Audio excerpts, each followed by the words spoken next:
Hello friends, welcome back to another session of EC Made Easy. We are into digital communication and here we are looking at how the analog signal is converted into digital and then made ready for communication.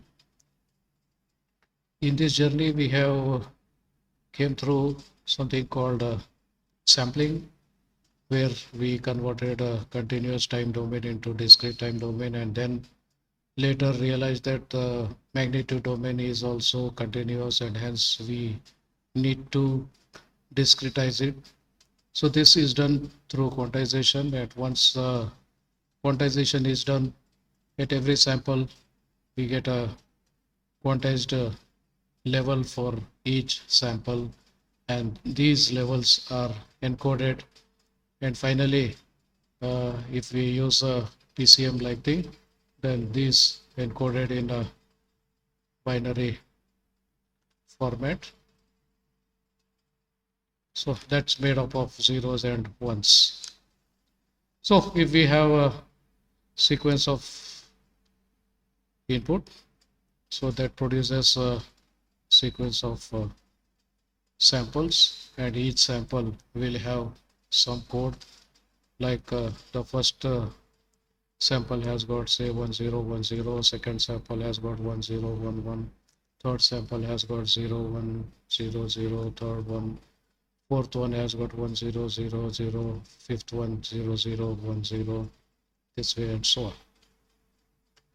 And while these are being transmitted, these are transmitted in the form of packets. So each of these 4 bits is a packet, and these packets are made to form a frame.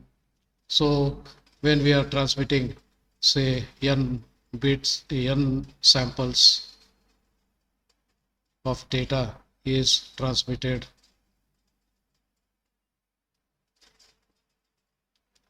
in one go.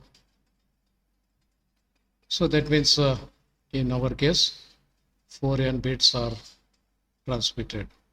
So how does that look like? So it becomes 10 10 10 11 0100 10 00 00 10 and so on.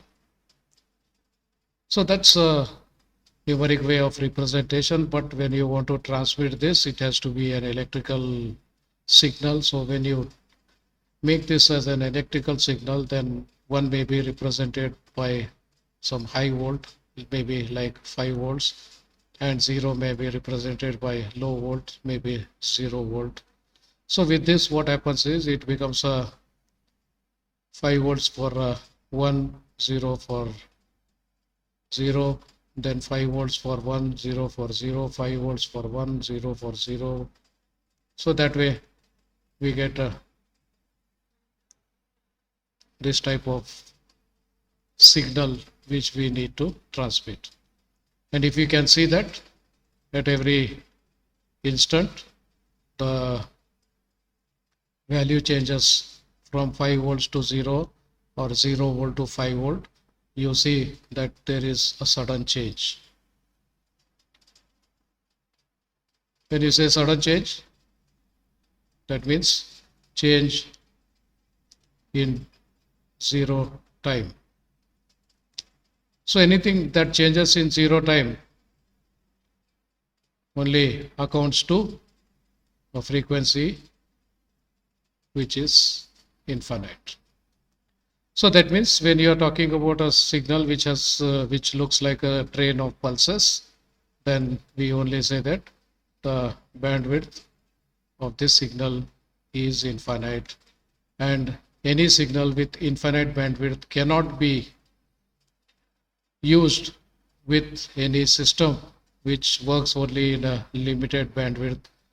So we need some way to convert this infinite bandwidth signal into some finite bandwidth signal, and that's the process we use to convert infinite bandwidth signal into a finite bandwidth signal, is the process called keying. So basically, we have three types of keying. One is amplitude shift keying. The other one is the frequency shift keying. And the third one is the phase shift keying. And the combination of this and other derivatives of this, with that we have many more came up in the recent past. So we look into this. First we start with our basics, ASK, FSK and PSK, and then we look what are the derivatives and what are the advantages, disadvantages each of this, and then continue our journey. Thank you.